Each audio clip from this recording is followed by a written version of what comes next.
Amém, irmãos? Graça e paz.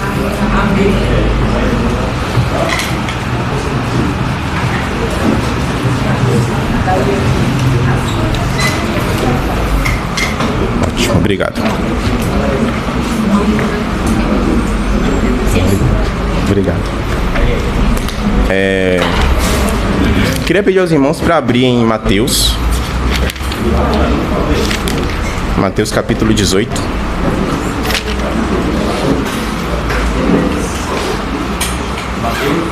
Mateus 18.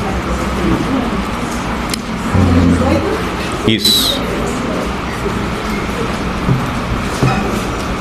Irmãos, na semana passada nós falamos sobre o perdão.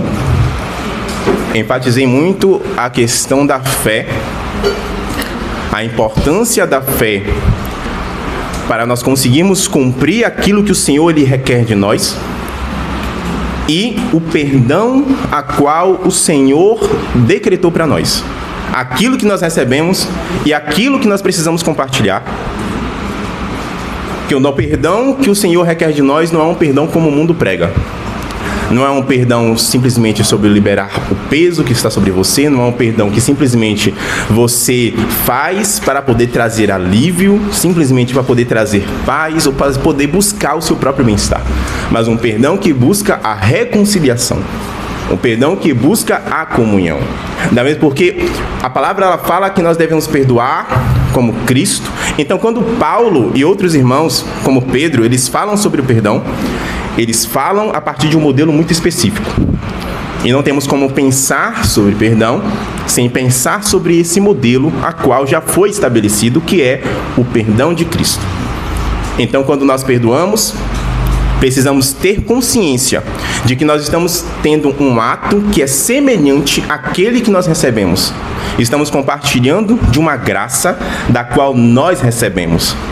E nós devemos compartilhar, porque as consequências, elas são terríveis. E eu queria retomar a meditação de Mateus, a partir do versículo 21, a parábola do servo impiedoso.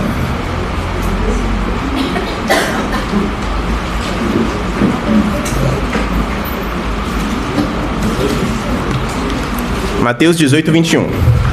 Então Pedro, aproximando-se, perguntou a Jesus: Senhor, até quantas vezes meu irmão pecará contra mim, que eu lhe perdoe?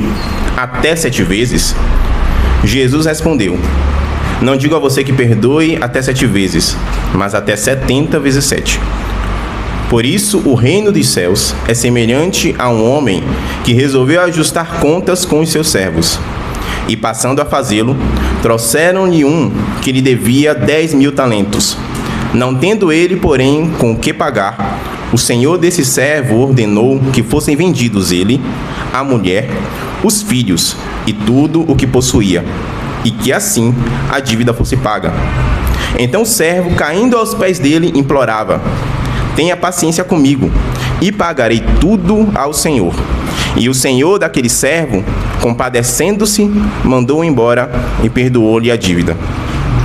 Saindo, porém, aquele servo, encontrou um dos seus conservos, que lhe devia 100 denários. Agarrando-o, começou a sufocá-lo, dizendo: Pague-me o que você me deve. Então o seu conservo, caindo aos pés dele, pedia: Tenha paciência comigo, e pagarei tudo a você. Ele, porém, não quis. Pelo contrário, foi e o lançou na prisão até que saldasse a dívida. Vendo os seus companheiros o que havia acontecido, ficaram muito tristes e foram relatar ao seu senhor tudo o que havia acontecido. Então o senhor, chamando aquele servo, lhe disse: Servo malvado, eu lhe perdoei aquela dívida toda, porque você me implorou. Será que você também não devia ter compaixão do seu conservo, assim como eu tive compaixão de você? Indignando-se, o senhor entregou aquele servo aos carrascos, até que lhe pagasse toda a dívida. Assim também o meu Pai, que está nos céus, fará com vocês, se do íntimo não perdoarem cada um a seu irmão. Vamos ter mais uma palavra de oração. Senhor, nós estamos ainda em Tua presença, pedindo de Ti Teu auxílio, pedindo de Ti Tua misericórdia, Tua graça. Que o Senhor seja comigo que falarei, que o Senhor seja com aqueles que irão ouvir. Que o nosso coração possa estar aberto, que o nosso coração possa receber luz da parte do Senhor. Que o Senhor revele em nós os nossos maus caminhos e que o Senhor nos aponte para o caminho daquele que é o justo, daquele que é perfeito, daquele que é o Senhor Jesus Cristo, o Filho perfeito de Deus. Que o Senhor nos ajude a ter nosso coração formado segundo o Teu. Que o Senhor nos ajude a sermos misericordiosos, a sermos compassivos. Que a obra do Senhor, ela possa ser completa em nosso ser, em nosso interior. Que a palavra do Senhor, que ela é poderosa e ela é suficiente, possa penetrar nossos corações e encontrar lugar de frutificação. Que o Senhor possa limpar os nossos corações, que o Senhor possa nos lavar, que o Senhor possa nos transformar, em nome do Senhor Jesus. Amém.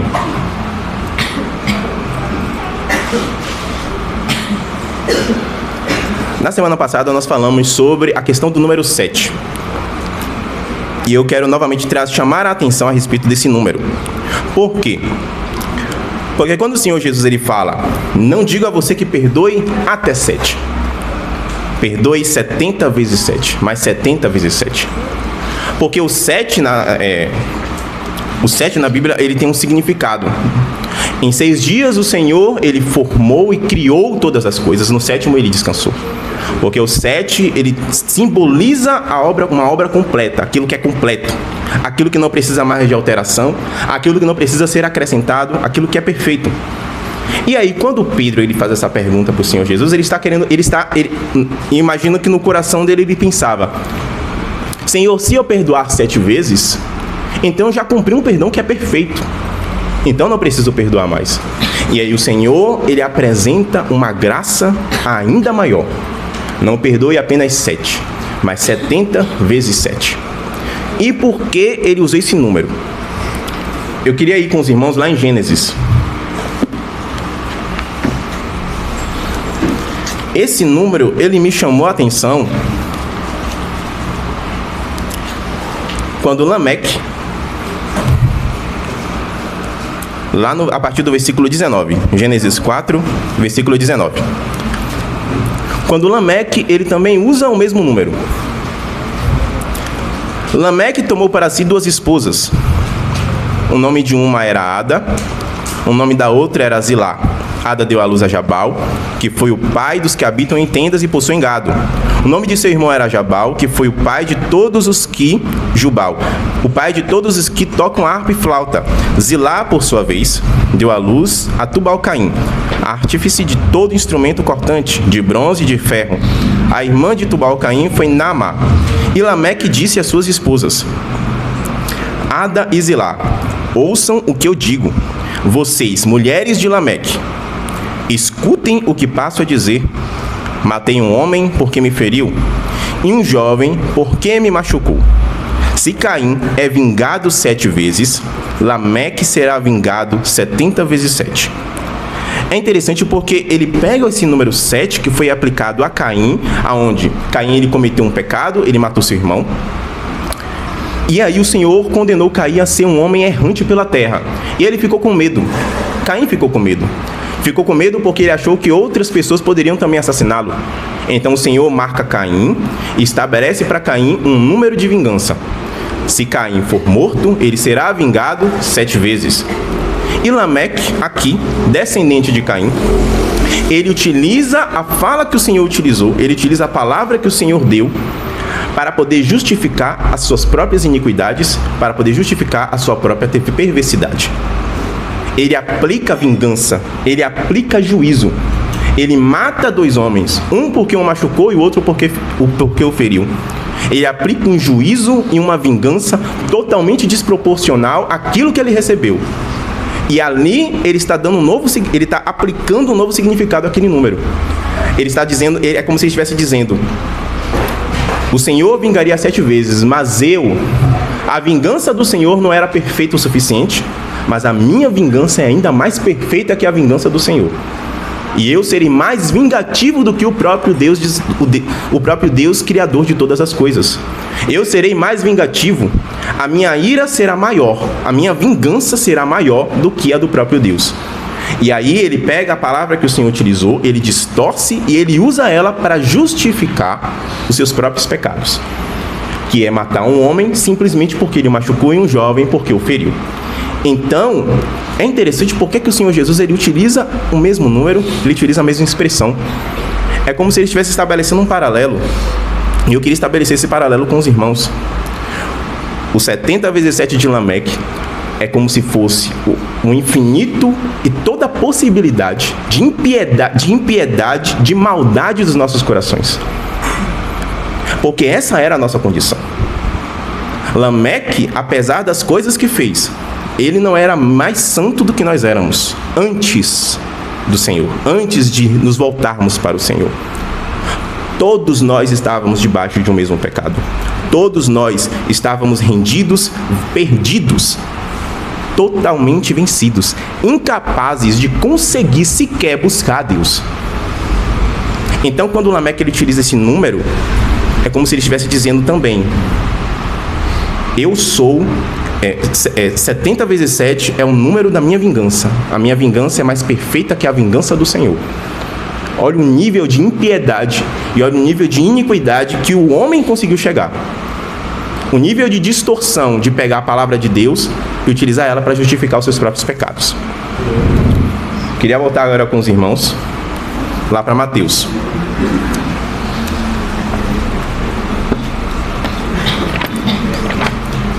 E aí surge esse questionamento, porque o Senhor utilizou justamente esse número.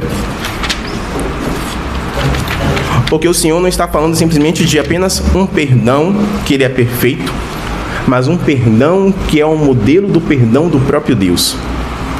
Um Deus que deixa o seu próprio Filho, aquele em quem todas as coisas convergem, e ele desce à terra para poder pagar pela iniquidade e pelo pecado daqueles que se opõem a Deus. Porque nós éramos opositores a Deus. Porque nós estávamos perdidos. Hoje nós somos filhos de Deus, mas anteriormente nós éramos filhos da ira. Nós odiávamos tudo aquilo que poderia simplesmente mexer com a nossa carne, ir contra os pecados dos quais nós tanto amávamos, dos quais nós tanto nos deleitávamos, seja a mentira, o oportunismo ou qualquer outro tipo de pecado. E nós amávamos o pecado, nós vivíamos para o pecado, e hoje nós fomos transferidos para uma nova condição. Nós fomos transferidos para sermos filhos de Deus. Mas nós não podemos nos esquecer da condição a qual nós estávamos. Porque essa percepção ela é importante quando nós estamos lidando com o pecado alheio. Eu não posso lidar com o pecado de meu irmão esquecendo que eu também tenho pecados. Eu não posso lidar com o pecado de um irmão e esquecendo dos pecados aos quais eu também posso estar preso, aos pecados aos quais eu ainda estou vencendo. Aqueles pecados que o Senhor perdoa diariamente. Imagine o que seria de nossas vidas se o Senhor nos tratasse a cada dia, segundo aquilo que nós pensamos durante o dia.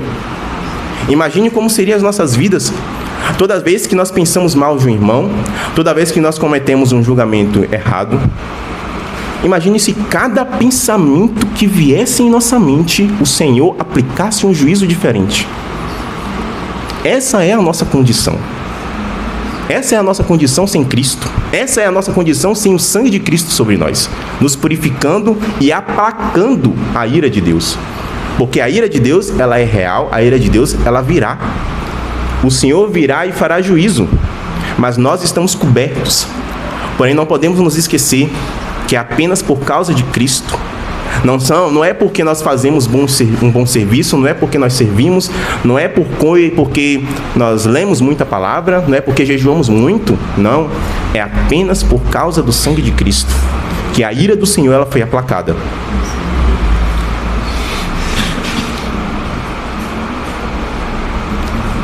Eu queria dar seguimento agora com os irmãos a partir do versículo 23. Por isso, o reino dos céus é semelhante a um rei que resolveu ajustar contas com os seus servos. E passando a fazê-lo, trouxeram-lhe um que lhe devia 10.000 talentos. E eu queria resgatar aquilo que nós falamos sobre a importância dessa conta que o Senhor fez. Por que é que o Senhor utilizou este número? Naquela época, um único talento de ouro era uma unidade de medida como se fosse quilos ou gramas. Era uma unidade de medida estabelecida para o ouro que representava 6.000 denários, que daria como se fossem 6.000 dias de trabalho. Então, um talento é como se um servo trabalhasse 6.000 dias. Logo, 10.000 talentos renderia 60 milhões de dias, o que renderia 160 mil anos. Então o Senhor aplica um número muito exato, muito específico, para poder representar a incapacidade nós, como servos de Deus, de filhos de Deus, de conseguir pagar uma dívida que é eterna, uma dívida que é imensa, uma dívida que nos esmaga completamente e nos impede sequer de pensar na possibilidade de pagarmos. E eu queria agora ler com os irmãos Lucas 7, sobre a importância de nós termos consciência dos nossos pecados.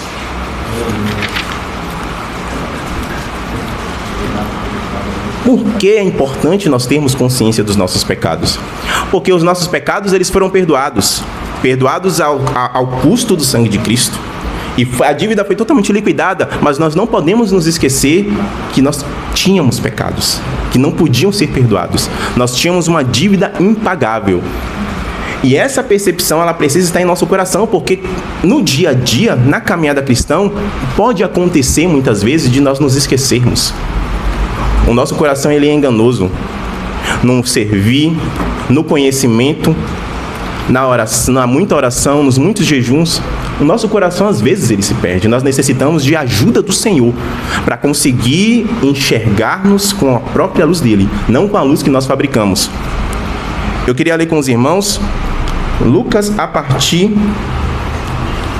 do capítulo 36. Lucas 7, 36.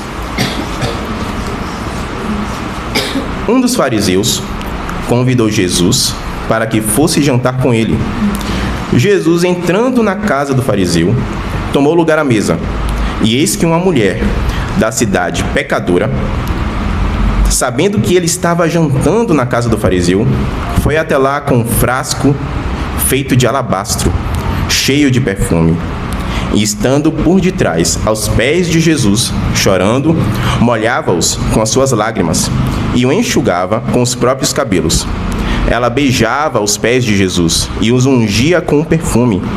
Ao ver isto, o fariseu que o havia convidado disse consigo mesmo: se este fosse profeta, bem saberia quem e que tipo de mulher é esta que está tocando nele, porque é uma pecadora. Jesus se dirigiu ao fariseu e lhe disse: Simão, tenho uma coisa para lhe dizer. Ele respondeu: diga, mestre. Jesus continuou: certo credor tinha 2 devedores. Um lhe devia 500 denários e outro lhe devia 50. E como eles não tinham como pagar, o credor perdoou a dívida de ambos. Qual deles, portanto, o amará mais? Simão respondeu: penso que é aquele a quem mais perdoou. Jesus disse: você julgou bem. E voltando-se para a mulher, Jesus disse a Simão: você está vendo esta mulher? Quando entrei aqui em sua casa, você não me ofereceu água para lavar os pés. Esta, porém, molhou os meus pés com lágrimas e os enxugou com seus cabelos. Você não me recebeu com um beijo na face. Ela, porém, desde que entrei, não deixou de me beijar os pés. Você não ungiu minha cabeça com óleo, mas esta, com perfume, ungiu os meus pés. Por isso, afirmo você que os muitos pecados dela foram perdoados, porque ela muito amou. Mas aquele a quem pouco se perdoa, pouco ama.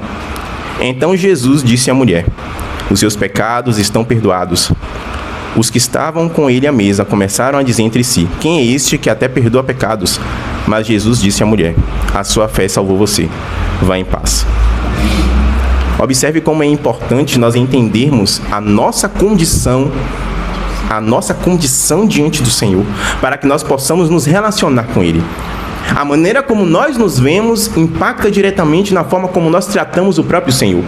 Aquele fariseu, aquele homem que conhecia toda a lei de Deus, aquele homem que zelava pela lei de Deus, ele recebeu o próprio Deus em sua casa e tratou-o como se fosse um homem qualquer, mas aquela mulher não. Aquela mulher sabia quem estava ali.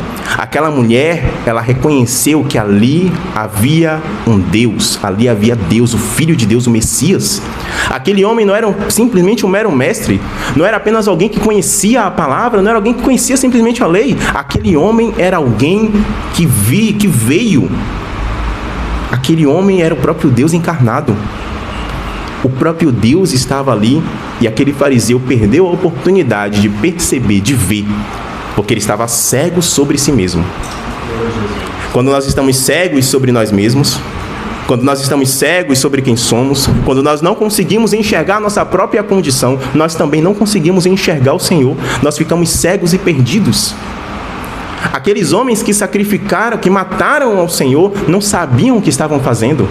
E o próprio Senhor disse, eles não sabem o que fazem. Eles estavam matando o autor da vida e achando que estava matando um criminoso. Mas por quê? Porque o coração deles estava duro, o coração deles estava enrijecido. O seu muito saber e suas posições, sua autoridade, cegou seus corações de tal forma que eles amaram as trevas. Eles amaram as trevas ao invés da luz. E por conta disso, a salvação não chegou até eles. Hebreus vai dizer que a salvação chegou primeiro aos judeus. Jesus, ele veio primeiramente aos judeus. Porém, a palavra que ouviram não estava misturada com a fé em seus corações. Eles não foram capazes de alcançar a salvação, apesar do próprio Cristo ter se manifestado diante deles. Aquele que Isaías iria dizer que é a luz dos gentios, a salvação dos gentios, a salvação de Israel estava diante deles, mas eles não eram capazes de enxergar, eles estavam cegos, eles estavam perdidos em seus próprios pecados, eles estavam perdidos em si mesmos, de tal maneira que não conseguiram ver a luz a qual se manifestou diante de Israel, a luz a qual se manifestou naquele lugar. Agora, irmãos, eu queria ler com os irmãos Isaías, porque Isaías, ele manifesta um coração que nós precisamos almejar. Isaías, ele é um livro muito importante. Isaías, ele tem uma expressão que, se eu não me falha a memória, ele é o único que usa essa expressão para se referir ao Senhor. Por 26 vezes, Isaías se refere ao Senhor como o Santo de Israel. O Santo de Israel. E essa experiência de Isaías 6 dita a maneira como ele se relacionava com este Deus, com o nosso Deus. Vamos ler a partir do versículo 1. Isaías 6, versículo 1.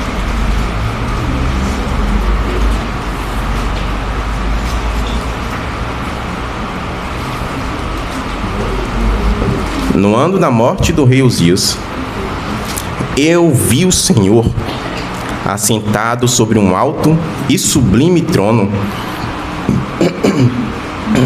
Desculpe. E as abas de suas vestes enchiam o templo. Serafins estavam por cima dele. Cada um tinha 6 asas. Com 2 cobria o rosto, com 2 cobria os pés, e com 2 voava. E clamavam uns para os outros, dizendo: Santo, Santo, Santo é o Senhor dos exércitos. Toda a terra está cheia da sua glória. Os umbrais das portas se moveram com a voz do que clamava, e o templo se encheu de fumaça. Então eu disse: ai de mim. Obrigado.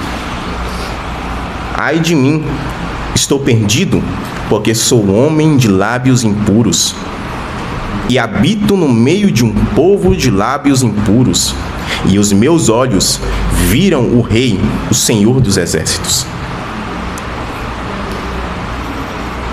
Irmãos, no hebraico, quando uma palavra ela era repetida, aqui nós vemos que os anjos cantavam Santo, Santo, Santo.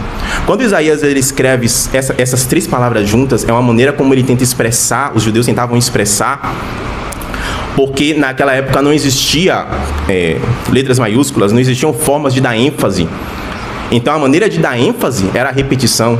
Jesus ele fala lá em Mateus também, em verdade, porque é a repetição, é por meio da repetição que eles dão ênfase àquilo que eles estão dizendo, a palavras específicas. E aqui ele registra, santo, santo, santo, porque o Senhor, ele é santo. E ele já era profeta, ele já servia ao Senhor. E aí, diante do Senhor, ele vê o Senhor, ele ouve essas palavras e ele diz, eu sou um homem de lábios impuros. Como um profeta pode ser um homem de lábios impuros? Se a gente for retornar a partir do capítulo 1 em diante, você já vai ver que ele já falava com o Senhor, ele já ouvia o Senhor, ele já profetizava, ele já falava em nome do Senhor. E ainda assim, quando o Senhor se revela a ele, ele vê sua própria iniquidade, ele vê o seu próprio pecado. Logo em seguida, um anjo chega até ele e purifica os seus lábios. E então ele está disponível finalmente para se apresentar diante do Senhor para uma obra específica a qual o Senhor tinha separado. Então, irmãos, quando nós vemos o Senhor, nós precisamos olhar para o Senhor e não nos esquecer quem somos. Nós somos filhos de Deus, nós estamos assentados nas regiões celestiais, porém, nós ainda assim somos pecadores. E nós necessitamos de graça sobre graça. Nós necessitamos de misericórdia do Senhor todos os dias. E essa mesma misericórdia da qual nós necessitamos, essa mesma misericórdia que nos alcança todos os dias e que todos os dias se renova, de um Deus que não nos trata segundo os nossos pecados, um Deus que não nos trata segundo o mau humor que nós acordamos, um Deus que não nos trata segundo a palavra dura que dizemos, um Deus que não nos trata segundo os julgamentos que nós fazemos, mas um Deus que ele é misericordioso. Imagine o que seria de nossas vidas se nós vivêssemos na dependência do nosso próprio caráter para poder conseguir alcançar alguma graça da parte de Deus. O que seria de nós se cada pensamento nosso ele fosse julgado e avaliado para saber se nós éramos merecedores do Senhor ou não? Mas o Senhor não faz isso. Ele não nos trata segundo os nossos pecados. Ele nos trata como nós não merecemos. Ele decide nos pegar, aqueles que eram rebeldes à sua vontade, aqueles que se rebelaram contra Deus, porque quando Adão se rebela, Adão peca, nós herdamos o mesmo pecado, nós herdamos a natureza caída, e todos nós estávamos perdidos, todos nós éramos rebeldes à vontade do Senhor, todos nós éramos incapazes de obedecer ao Senhor. E ainda assim o Senhor nos amou. Ainda assim o Senhor demonstrou sobre nós graça. Então, irmãos, não podemos nos esquecer quando nós estamos falando de perdão. Não podemos nos esquecer quando estamos falando do pecado alheio. Não podemos nos esquecer dos nossos pecados. A dívida imensa a qual foi paga. Os nossos terríveis pecados. Os pecados mais podres, os pecados mais vergonhosos. Não podemos. Precisamos sempre ter isso em vista. Olhar para o nosso irmão, ver seus pecados, mas também ver os nossos próprios pecados na cruz. Vamos avançar para o capítulo 18 de Mateus.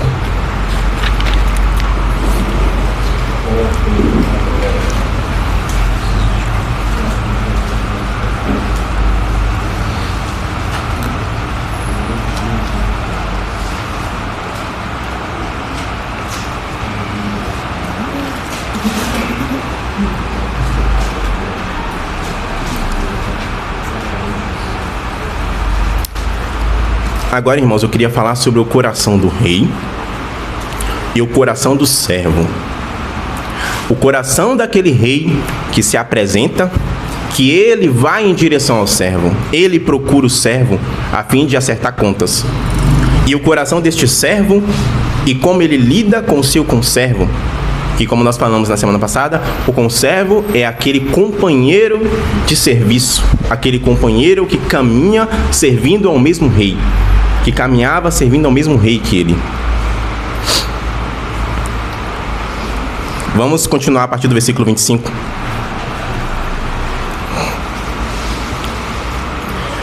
Não tendo ele, porém, com que pagar, o senhor desse servo ordenou que fossem vendidos ele, a mulher, os filhos e tudo o que possuía, e que assim a dívida fosse paga. Naquela época era comum, quando se tinha uma dívida muito grande, uma dívida imensa naquele período, que fosse vendido como escravo a família, o homem, o pai de família, a casa e tudo aquilo que ele tinha. Aquilo era comum. Então a gente precisa ler a partir dessa perspectiva, porque o Senhor está falando do tempo em que ele está. Então, quando nós olhamos para isso, primeiramente, é como se for, nós olhamos muitas das vezes como se fosse uma ação de crueldade. Que terrível é! Imagine vender uma mulher, um pai, um filho, servos desse homem, a casa desse homem, tudo que ele tem para ser escravo, para poder pagar essa dívida. Que ato cruel!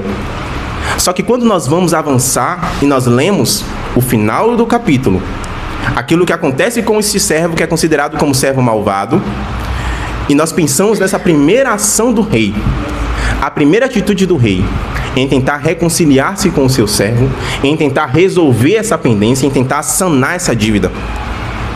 Nós vamos perceber que, na verdade, essa foi uma atitude de misericórdia. Não maior do que o perdão gratuito, mas ainda assim, aquele rei ainda foi misericordioso. Vamos avançar. Então o servo, caindo aos pés dele, implorava: tenha paciência comigo e pagarei tudo ao Senhor. E o senhor daquele servo, compadecendo-se, mandou-o embora e perdoou-lhe a dívida. Aquele rei, ele olhou para o seu servo, caído aos seus pés, incapaz de conseguir pagar, acreditando ele que o problema era falta de paciência, acreditando ele que ele poderia pagar aquela dívida, acreditando ele que o seu trabalho, que a sua dedicação, que o seu empenho, que a sua força, que a sua gana iria dar a ele as condições de pagar uma dívida que só poderia ser paga com 160 mil anos de trabalho. E ele acreditava nisso. E ele chega para o Senhor e diz: Senhor, tenha paciência comigo e tudo te pagarei. Ele não pede um perdão de dívidas. Ele pede mais tempo para conseguir quitar a sua dívida. E aí aquele rei, ele olha para aquele servo, ele vê que ele não tem condições, ele vê que a sua própria inutilidade, incapacidade de conseguir resolver o assunto, aí ele se compadece. Não, eu vou te perdoar. Eu concedo o perdão gratuito. Logo em seguida, aquele servo, ele segue caminho. E agora nós vamos ler sobre o que esse servo ele encontra no caminho. No caminho, logo em seguida, após receber este perdão, no versículo 28.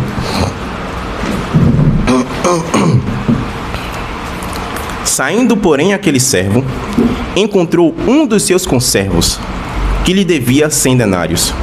100 denários que equivaliam a 100 dias de trabalho. Então, logo em seguida, logo após receber este perdão, ele sai e ele se encontra com um companheiro, um servo que serve ao mesmo rei que ele. E ele se encontra com aquele servo, com aquele conservo, que lhe devia apenas 100 dias de trabalho. Agarrando, começou a sufocá-lo, dizendo: pague-me o que você me deve. Então o seu conservo, caindo aos pés dele, pedia: tenha paciência comigo e pagarei tudo a você. Ele, porém, não quis, pelo contrário, foi e o lançou na prisão, até que saldasse a dívida. Olha que interessante, o Senhor, aquele rei, ele olha para o seu servo, ele dizendo essas mesmas palavras, e ele concede o perdão gratuito. Mas este servo, logo depois de conseguir receber este perdão, ele olha para aquele seu conservo, aquele companheiro seu de serviço, ele olha para ele, dizendo as mesmas palavras, com a mesma atitude, a mesma expressão corporal, caído aos pés, desesperado, sem força, sem capacidade nenhuma de conseguir resolver a situação, e ele pede paciência. Só que nessa condição, são duas dívidas muito diferentes.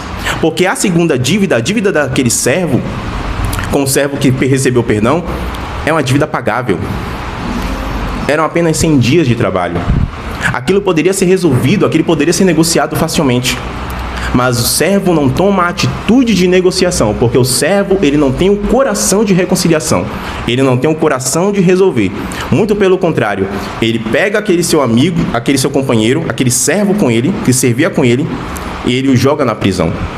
Ele não oferece possibilidades como o rei fez. O rei, ele ofereceu primeiramente ele ofereceu a possibilidade de vender a mulher, os filhos e tudo o que o servo tinha. E ainda assim não era o suficiente para pagar a dívida. Ainda que seus filhos trabalhassem toda a vida, ainda que a mulher dele trabalhasse toda a vida como escravo, ainda que ele trabalhasse toda a vida como escravo, ainda que os servos dele trabalhassem toda a vida como escravos, a dívida não seria paga. Mas ainda assim, aquele rei, como possibilidade, ele ainda tentou negociar. Logo ele desiste e age com misericórdia e com compaixão. Mas o servo, logo em seguida, quando ele encontra o seu companheiro, ele não negocia. Quando ele encontra o seu companheiro, ele não tenta reconciliar, ele não tenta resolver. A primeira atitude dele é sufocá-lo e agarrá-lo. Coisa que poderia ser feita pelo próprio rei contra ele. Isso porque muitas das vezes nós aplicamos um juízo, uma vingança, uma ira totalmente desproporcional à ira do Senhor. Porque o Senhor, ele tem ira. O Senhor, ele se ira. Ele é amor, ele é santo, mas ele também tem a ira. Mas a ira dele é santa, a nossa ira é pecaminosa. A ira dele é justa, a nossa ira é injusta. A vingança dele é perfeita, a nossa vingança é imperfeita. Todas as atitudes que nós tomamos com tentativa de conseguir resolver o prejuízo que nós recebemos, todas as atitudes elas são falhas, elas são imperfeitas, elas não são capazes de conseguir resolver a situação. Todas elas são desproporcionais. Todas as nossas atitudes elas são sim sem juízo, porque o único que consegue aplicar juízo perfeito é o Senhor. O único que consegue aplicar uma vingança que ela é perfeita é o Senhor. Apenas a ira do Senhor é perfeita, a nossa ira ela é falha, a nossa ira é pecaminosa. E quando este homem ele encontra o seu conservo, ele avança sobre ele o agarra, ele o sufoca. Pague-me o que me deve. Ele exige e ele cobra. E ele logo se esquece. Ele se esquece daquilo que ele recebeu. Ele se esquece da graça que ele recebeu. Quão grande foi aquela graça? Uma dívida que era imensa, que poderia comprometer sua família, poderia comprometer seus filhos, poderia comprometer até os servos que ele tinha, iria comprometer tudo o que ele tinha. E ele recebeu perdão nessa dívida gratuitamente. Mas logo em seguida, depois de receber esse perdão, ele vê o seu companheiro e ele o agarra e o sufoca. Então, irmãos, são dois corações extremamente diferentes. O rei, ele se manifesta, ele aparece, ele procura, ele vai atrás para poder resolver, para poder reconciliar, para poder quitar a dívida. Ele negocia. E quando ele vê a incapacidade da quitação da dívida, ele concede o perdão gratuitamente. Mas aquele servo não. Aquele servo manifesta um coração de vingança. Aquele servo manifesta um coração de um desejo e uma satisfação de dizer: aquele homem me deve, eu o prendi. E muitas das vezes nós, apesar das nossas belas palavras, apesar de dizermos que nós perdoamos, muitas das vezes nós não perdoamos. E nós temos aquele prazer, aquela satisfação de dizer: ele me deve, ela me deve. E nós mantemos aquele irmão, aquela irmã em cativeiro. Nós mantemos ele preso. Nós não tentamos negociar. Nós não tentamos resolver. Nós não temos paciência, nós não damos tempo. Muito pelo contrário. Aquela dívida que aquele irmão tem, que ela era pequena, que ela era pagável, nós pegamos e o condenamos imediatamente, sem nem sequer tentar a possibilidade de um diálogo ou tentar uma possibilidade de conserto. Nós aplicamos já o juízo sobre ele e nós o colocamos em cativeiro. E aí agora nós precisamos falar sobre duas situações. A prisão que este servo recebeu do seu companheiro e a condenação que este servo malvado ele vai receber logo em seguida. Naquela época era comum que alguns homens, alguns senhores que tinham dívidas com outras pessoas, eles pegassem essas pessoas e colocassem elas em prisão. Mas por que isso? porque o tempo em prisão iria quitar a dívida, não. Mas sim para pressionar. Era uma tentativa de pressionar que outras pessoas pudessem se envolver na situação para poder resolver. E aí um amigo, um irmão, uma mãe, um pai poderia aparecer para poder quitar a dívida daquele que está preso. Tendo este contexto, vamos dar seguimento no versículo 31. O que acontece em seguida. 31. Vendo os seus companheiros o que havia acontecido, ficaram muito tristes e foram relatar ao seu senhor tudo o que havia acontecido. Então o senhor, chamando aquele servo, lhe disse: servo malvado, eu lhe perdoei aquela dívida toda, porque você me implorou. Será que você também não devia ter compaixão do seu conservo, assim como eu tive compaixão de você? E indignando-se, o senhor entregou aquele servo aos carrascos, até que lhe pagasse toda a dívida. Assim também o meu Pai, que está no céu, assim também meu Pai, que está no céu, fará com vocês, se do íntimo não perdoarem cada um a seu irmão. Em algumas traduções, provavelmente vai estar verdugos ou torturadores. Aqui já é uma outra aplicação. Aqui já é uma outra situação. Aquele outro servo, ele foi colocado na prisão. Agora, este homem, que agora, pela primeira vez, de todo esse diálogo, ele é chamado de servo malvado. Ele não era um servo malvado porque ele tinha uma dívida. Ele não foi chamado servo malvado quando ele viu a dívida imensa, a dívida impagável, e ele se colocou diante do seu senhor e se propôs a pagar. Ele é chamado de servo malvado quando ele recebe aquela imensa graça, aquela imensa misericórdia da parte do seu rei, e ele não a retribui. Muito pelo contrário, ele aplica sobre o seu companheiro uma vingança e um juízo ainda mais pesado do que aquele que ele tinha recebido. Porque este homem, ele poderia, ao exemplo do seu senhor, tentar negociar uma venda. Ele poderia ter tentado com o seu companheiro. Poderia ter negociado um boi, poderia ter negociado bens, poderia ter negociado de muitas formas. Mas ele não tenta negociar, porque o coração dele não era o coração de quem queria reconciliação, não era o coração de quem queria resolução. Ele precisava, ele desejava, ele provavelmente teve prazer em pegar aquele homem, sufocá-lo e logo em seguida mantê-lo preso, para poder dizer: aquele homem me deve, aquele homem está preso porque ele deve a mim. Em alguns textos, os irmãos vão ver a palavra o carrasco ou torturador.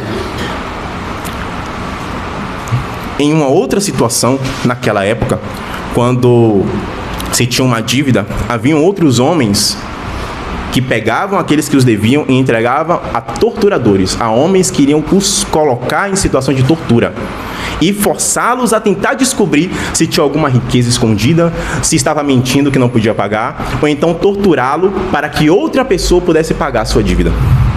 Então, os dois servos, eles são colocados em uma situação de prisão e o outro em uma situação de tortura.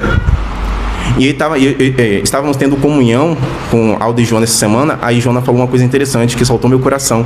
Ela disse que aquele servo que foi jogado na prisão, ele continuou preso.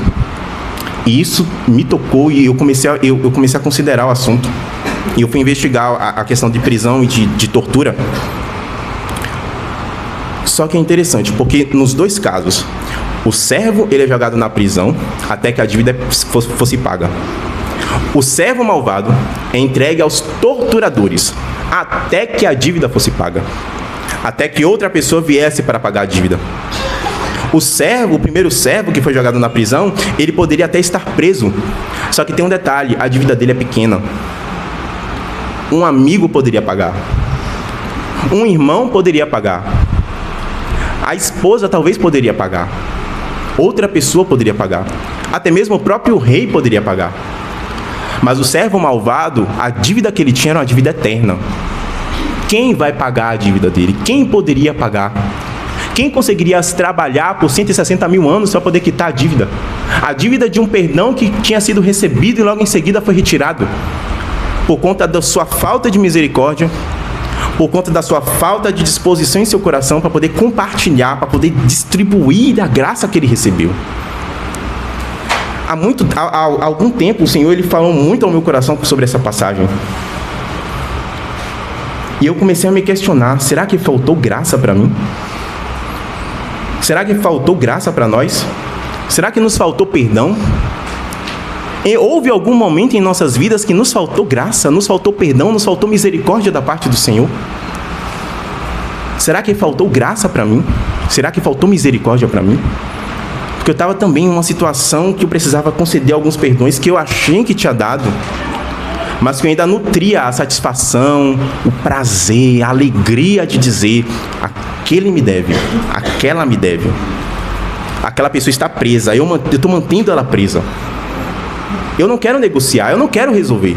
Eu só quero poder sentar, olhar para ele preso e ter a satisfação de dizer: ele está preso, eu prendi, eu apliquei isso sobre ele. Quando eu me converti, eu tinha em torno de 12 anos.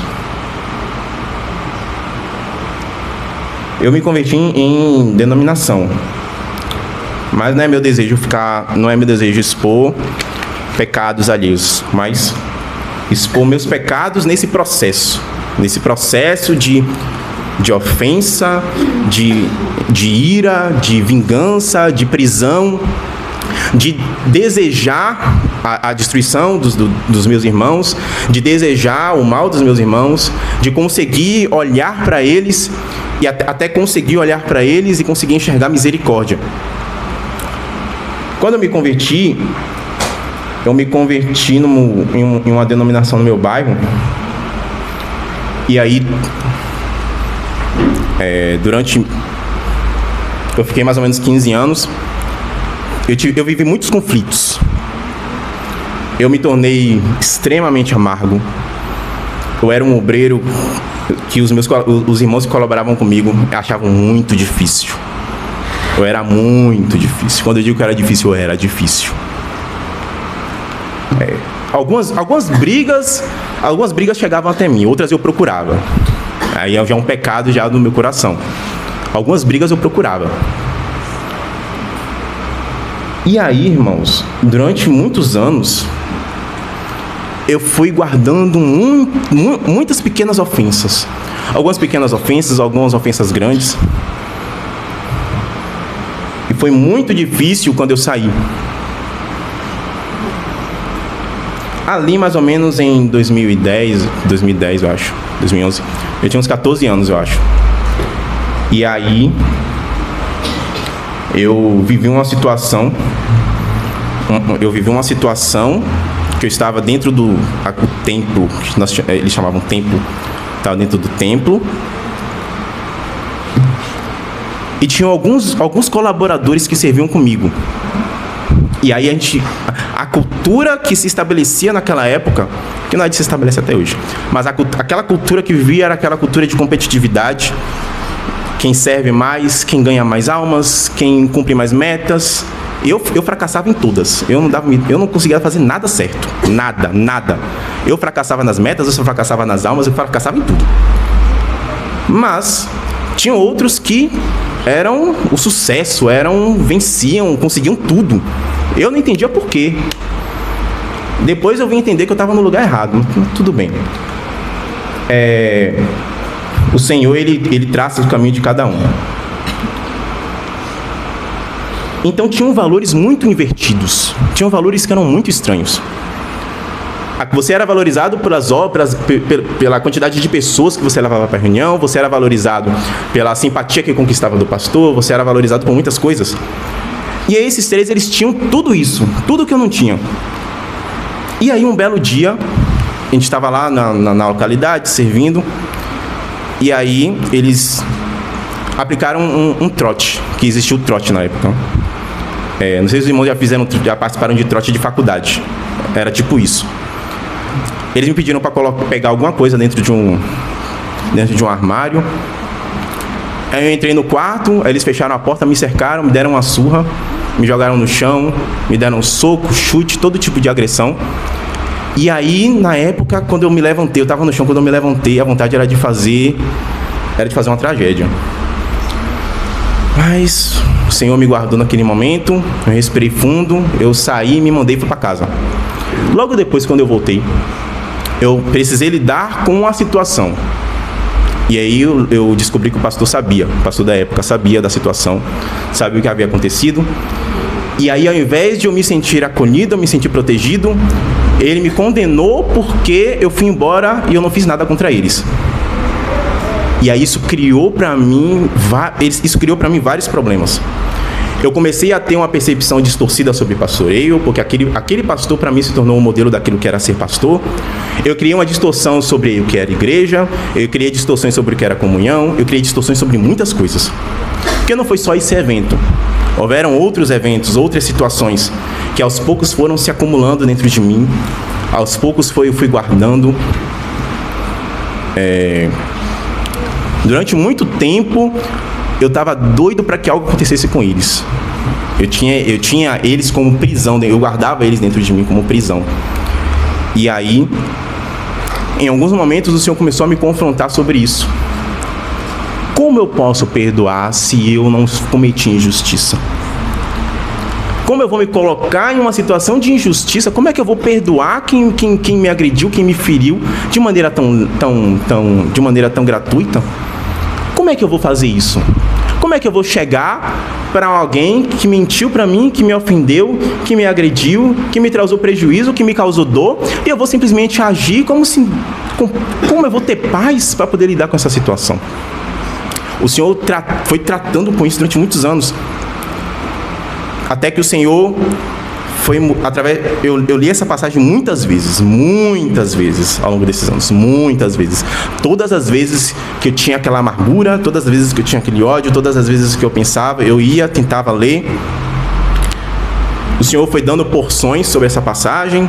Aos poucos o Senhor foi dando clareza, aos poucos o Senhor foi dando visão, foi me dando entendimento. Até que aos poucos eu fui conseguindo alcançar a realidade no assunto. E aí eu consegui conceder perdão a eles. Olhar para eles com um olhar de misericórdia. Depois que o Senhor mostrou para mim os meus próprios pecados. Depois que o Senhor olhou para mim e o Senhor me questionou: te faltou misericórdia? Te faltou graça? Te faltou graça da minha parte? Olhe quantos pecados você cometeu, olhe quantos pecados você cometeu contra mim. Porque todos os nossos pecados, eles são uma ofensa ao Senhor. Cada vez que nós pecamos, cada vez que nós mentimos, cada pecado com o qual nós lidamos, ele é uma ofensa ao Senhor. O Senhor, ele é diretamente ofendido, porque ele é o Deus que governa toda a terra. E todo aquele que comete um pecado e vai contra aquilo que ele estabeleceu, o ofende. Isaías vai dizer, em Isaías a gente leu que a glória do Senhor enche toda a terra. Mas lá em Romanos vai dizer: todos pecaram e todos carecem da glória de Deus. Todos estão desprovidos da glória de Deus. Todos estão separados da glória de Deus. Todos nós estávamos separados da glória de Deus. E o Senhor livremente, ele entrega o próprio Filho. A injustiça humana maior do que essa, mas aí lá em Romanos vai dizer que foi para que se cumprisse a justiça de Deus. Que justiça é essa que um Deus, ele pega seu próprio Filho e ele coloca em estado de dor, em estado de sofrimento? Que justiça é essa? Que tipo de justiça é essa? Nós não faríamos isso. Quem de nós daria o seu próprio filho para poder libertar um homem que está preso? Quem de nós daria o próprio filho para poder libertar um criminoso? Ninguém.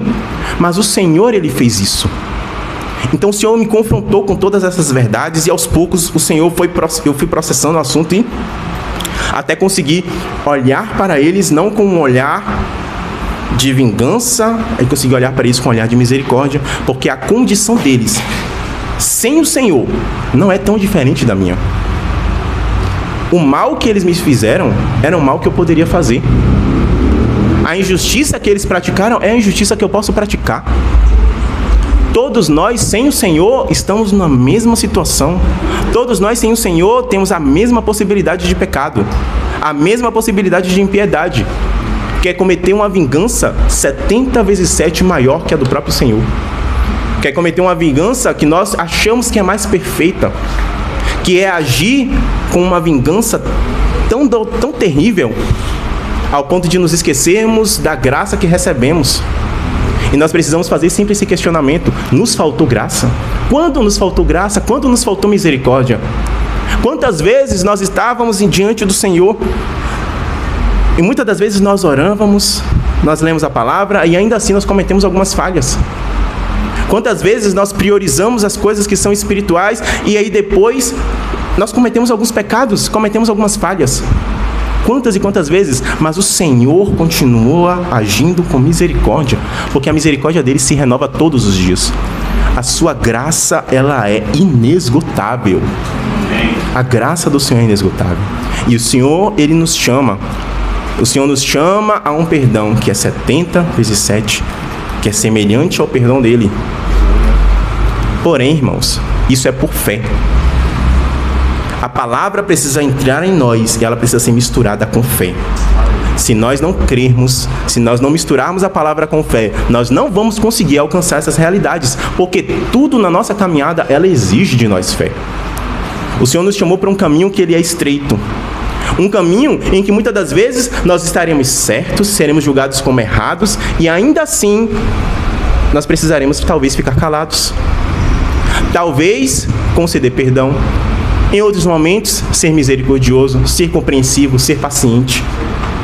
Esse caminho ele é estreito, esse caminho ele é apertado e ele é difícil. Ele é difícil. E nós precisamos caminhar e precisamos ter fé para conseguir caminhar esses caminhos. Porque se nós não seguirmos ao Senhor, a quem seguiremos?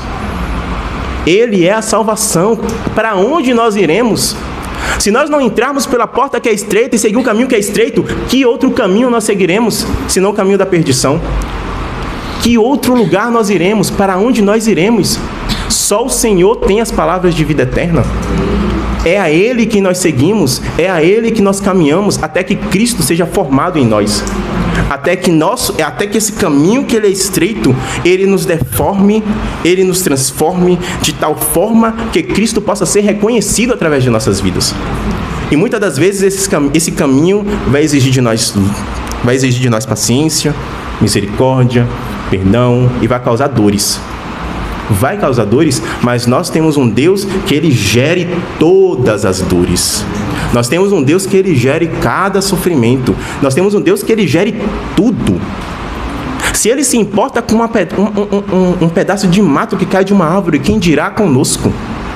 Se ele olha para um lírio, se ele olha para o cuida dos animais, quem dirá de nós? Mas nós precisamos seguir, nós precisamos caminhar.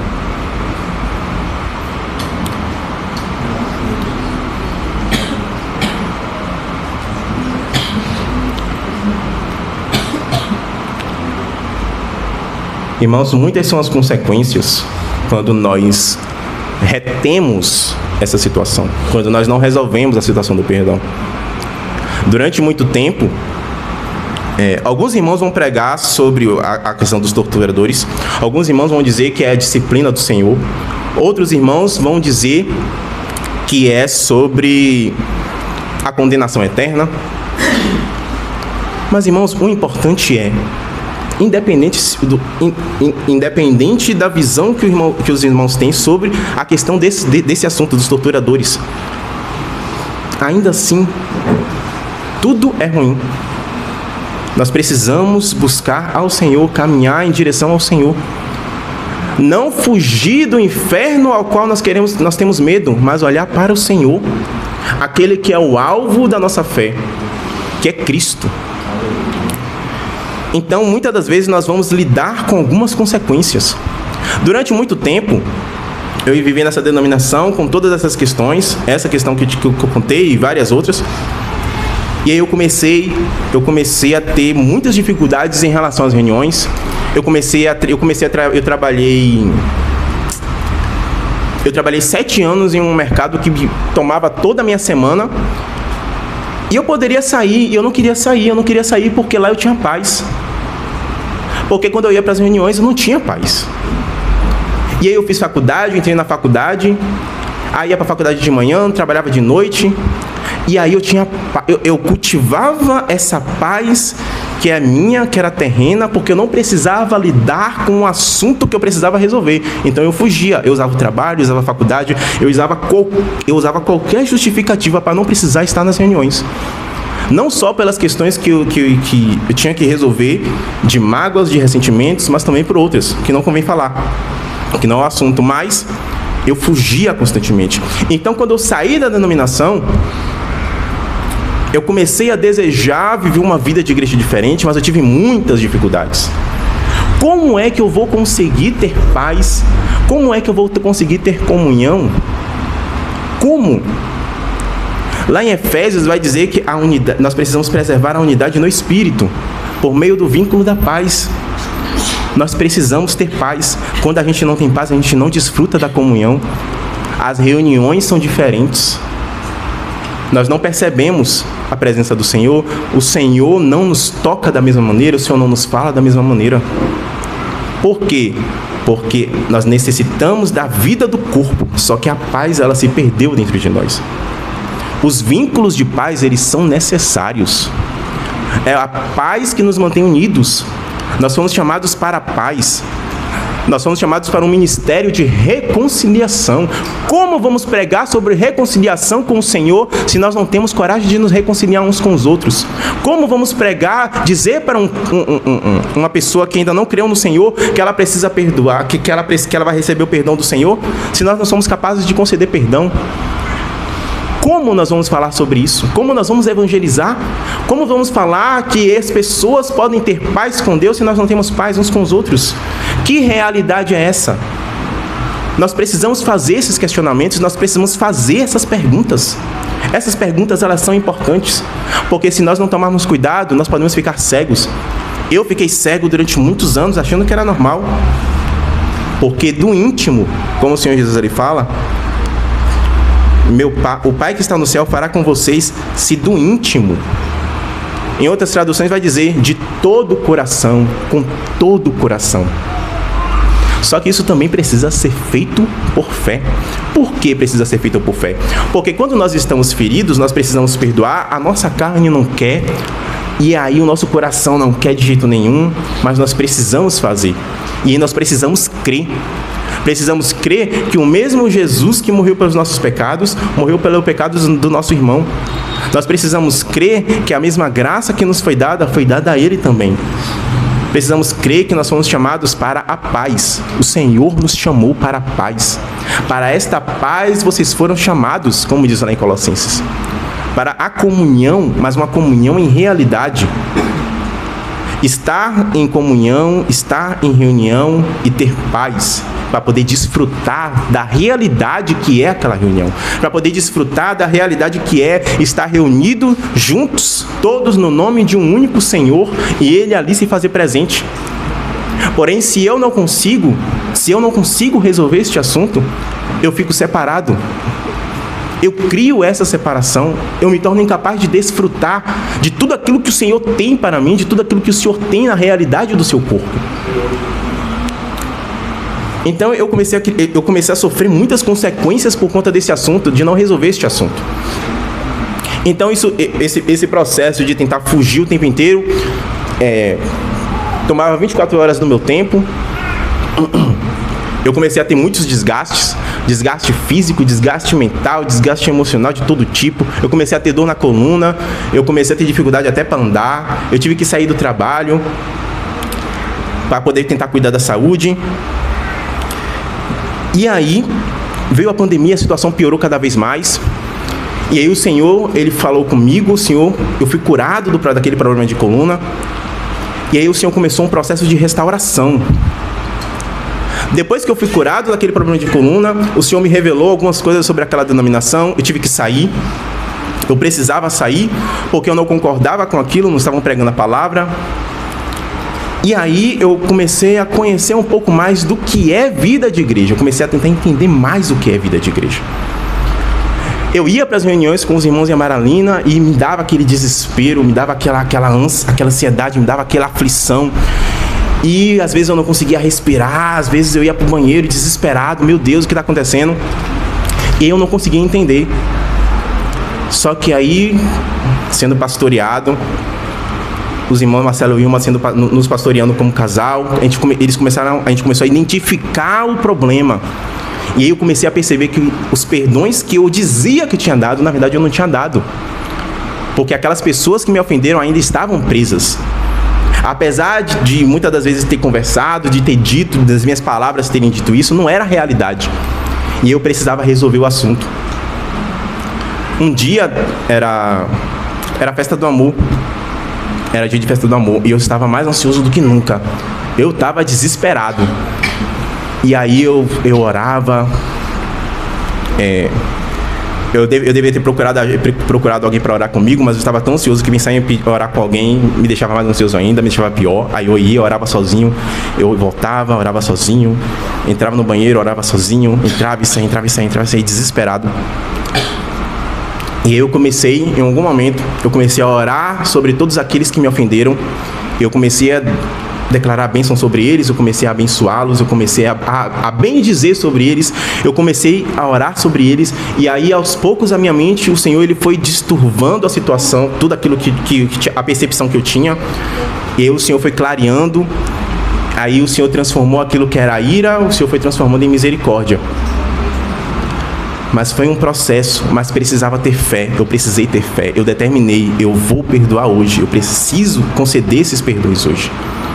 Porque isso está me impedindo de desfrutar da realidade que é a igreja, o corpo do Senhor. Isso está me impedindo, isso está me travando, não está me permitindo desfrutar dos momentos de comunhão, dos momentos de oração. E aí eu orei ao Senhor, eu orei por todos eles. E aí, alguns dias depois, eu percebi que tudo cessou. Eu estava nas reuniões e o coração estava em paz, eu tinha calmaria. Irmãos, muitas são as consequências quando nós não concedemos o perdão. Muitos são os desgastes que nós não concedemos perdão. E eu não estou dizendo isso porque nós precisamos conceder perdão pelo nosso próprio bem. Mas nós precisamos resolver o assunto, nós precisamos buscar reconciliação. Porque isso implica diretamente no chamado ao qual nós recebemos. Nós fomos chamados para isso. Nós fomos chamados para um ministério de reconciliação. Nós fomos chamados para reconciliar. Nós não fomos chamados para a guerra. Nós não fomos chamados para a ira. Nós tínhamos esse título, filhos da ira. Hoje nós somos filhos de Deus. Lá em João, Jesus ele vai dizer: amem uns aos outros, e assim vocês serão vistos como meus discípulos. Porque o amor uns aos outros é marca. O amor uns aos outros é testemunho. Testemunho da realidade que se alcançou ali. Porque desde o dia que Adão comeu o fruto do conhecimento, desde o dia que Adão pecou, nunca mais houve paz. Desde o dia que Adão pecou, ele não teve mais paz com Eva, porque Eva já não era mais a mulher que Deus deu. Eva não era mais a mulher que era carne de sua carne. Eva era a mulher que Deus deu e ele pecou. Caim matou Abel porque ele sentiu inveja. Nunca mais houve paz. Mas aí Cristo, ele vem. Por meio do seu sangue, por meio da dor de sua carne, ele reconcilia o homem com Deus. E ele nos reconcilia. Quando isso acontece, nós alcançamos um perdão, nós alcançamos uma graça que não pode ser desperdiçada. Nós alcançamos uma misericórdia da parte do Senhor que nós precisamos viver, nós precisamos desfrutar, nós precisamos compartilhar dela. Irmãos, vamos querer orar um momento. Amém? Amém.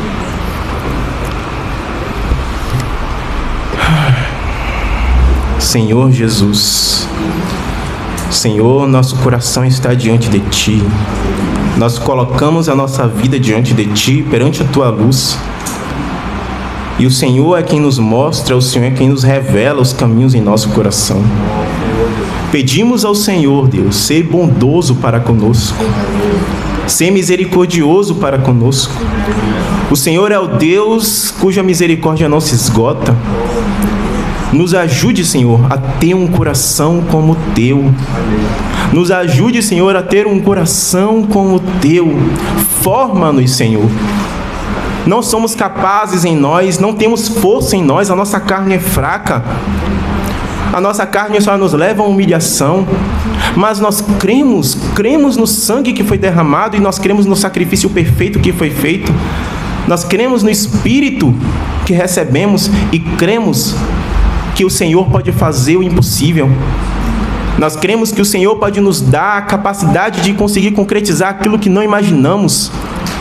Nós cremos que o Teu Espírito está em nós e é o Senhor quem molda-nos, é o Senhor quem nos transforma. Senhor, a nossa vida está perante Ti. Molda-nos, Senhor. Nos molda como igreja, nos molda como vasos, para que possamos ser apresentados diante de Ti como igreja gloriosa. Opere, Senhor, a Tua obra em nós. Que o Senhor possa ter espaço para agir em nossos corações. Que o Senhor possa ter espaço para nos transformar. Nós pedimos ao Senhor o Teu socorro, Senhor. Estamos fracos, incapazes de conseguir dar um passo sequer sem a vida do Senhor, sem a vida do Teu Espírito. Nós estávamos mortos, mas o Teu Espírito nos traz movimento. Nós estávamos mortos, mas o Teu Espírito nos levantou. Que o Senhor nos ajude a caminhar dia após dia, Senhor, neste assunto do perdão. Em nome de Jesus. Amém. Amém, irmãos. Irmãos, não temos como falar sobre perdão sem falar do Evangelho. Porque o Evangelho, ele precisa permear as nossas vidas. O Evangelho, a mensagem da cruz, ela precisa permear nossas ações, permear nossos relacionamentos, permear os nossos casamentos, nosso serviço, toda a nossa vida. Amém.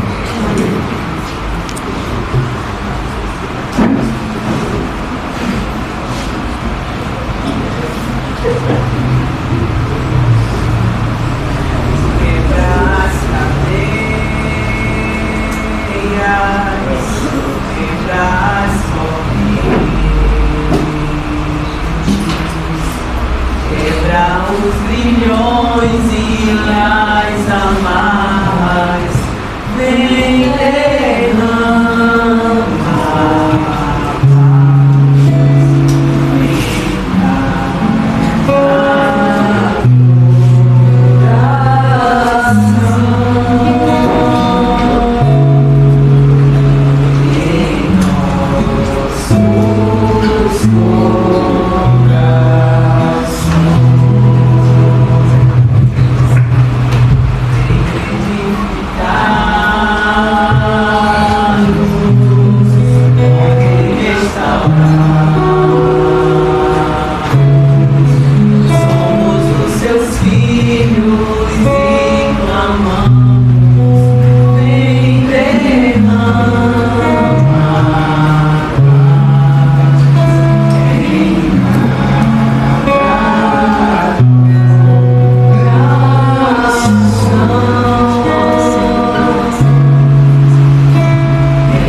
Diante do Senhor, jardim regado pela sua graça.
Amém, irmãos?